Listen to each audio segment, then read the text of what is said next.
So, Teofimo Lopez defeats Rolly Romero by majority decision as Lopez becomes a 3-division world champion. Now, in no way did it set the world alight, but there was definitely causes for concern for Teofimo in this fight in my opinion. And it did take a few rounds before it actually got going. In terms of the game plan from both guys, Lopez was very much the aggressor, looking to push the pace behind his jab and set up body shots. And for the most part was relatively disciplined. Rolly Romero though took the Ryan Garcia approach, looking to sit back and counter for the most part, with his best shot coming from his check left hook, which just seemed to continuously land in Teofimo.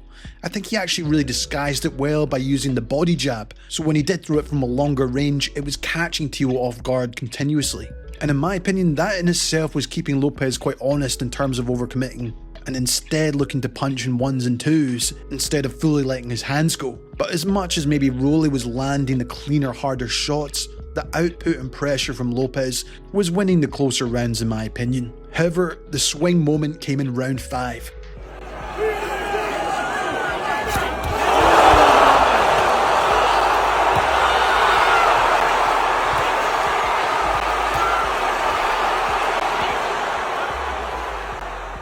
When Rolly landed a perfectly timed right hand as Teofimo opened up with the left, slipping and countering over the top, before following up with much harder and bigger punches, resulting in a cut over Teofimo's eye.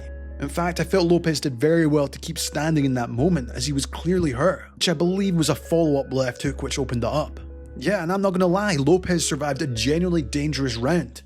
And you know, I actually have to give Teofimo Sr. credit for this moment, that they needed something like this in the fight to kind of wake Lopez up to understand that this guy is dangerous and that he needs to do more, and also not be so reckless.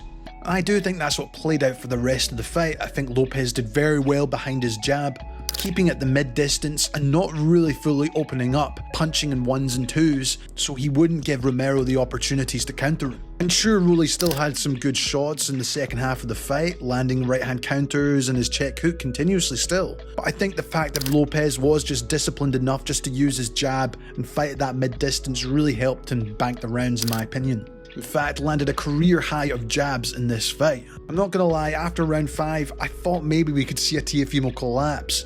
As we've seen so many times over the years, if he does get hurt or it's not going his way, he tries to chase the fight and make something happen in his terms, resulting in the other guy getting back into the fight because he's giving more opportunities. But credit to him, he showed that he's disciplined and maybe just that little bit more experience now at this high level helped him control the fight. In terms of Rolly, it was just the output issue. I think he definitely had the punching power to hurt Teofimo, but he just needed to throw more, and he had to maybe push the pace and hold the centre like his corner was trying to tell him. And I think it's quite obvious just from looking at the punch stats from CompuBox. Rolly only managed to outland him in 3 of the rounds. And I think just the fact that Teofimo showed a little bit more intent really helped him win this fight. And even landing a higher percentage of power punches against Rolly too. And that's why I was surprised by the cards. I think the first 5 rounds certainly were close in some of the rounds where you can maybe swing it to Rolly, but I think generally it was a pretty clear victory for Teofimo Lopez. And looking at the judges' scorecards, I believe it was Glenn Feldman that scored it 114-114, which is just ridiculous in my opinion. There's no way that was a draw.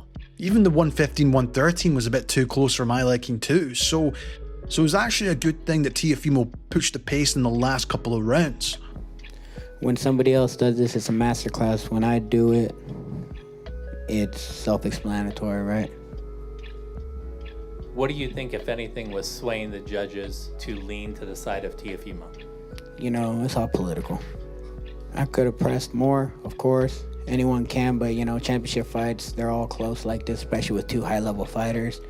But, I mean, he was hurt multiple times, won the shots, you know. He honestly should have been counted as a knockdown.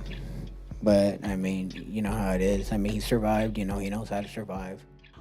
But yeah, I'm not too sure about Rolly, why he was disappointed. I don't think he was necessarily massively hurt at any moment in the fight, but that doesn't mean you win the fight. It's about the guy that's actually throwing more and landing more, and which, in this case, was Teofimo Lopez. And I think Rolly should only blame himself for this defeat. He just simply didn't have enough output to win this fight. But what about what happens next? Teofimo has said he wants to take a bit of time off as he's having another kid, but I really don't know what's best for him. He says he wants to be undisputed next. And obviously there's the likes of the regular WBA champion Jack Catterall as an option, Devin Haney potentially for a unification, which I actually do think Teofimo would be open to make that fight. I also think obviously the winner of Ryan Garcia and Conor Benn would also be a tremendous fight stylistically. And there's always that Liam Parrow fight as well for the IBF. What might be next, bro? What might be next? I mean, well, we got an upcoming fight right now in the WBC welterweight division for Ryan Garcia and Conor Benn. So we'll see that. We'll see what happens there, and we'll see what the plans are for that. And then I'm hearing rumors about Liam Parrow possibly facing Kambosos. So if that ever comes about, I mean, that'll be great as a unification fight. Is there any particular one that you want to pick? Either one is great for me. It's just a unification. Let's start this road to undisputed. It started tonight. But personally, I quite like the winner of Ryan Garcia and Benn for Teofimo next. I'd love to hear what you guys think of the fight.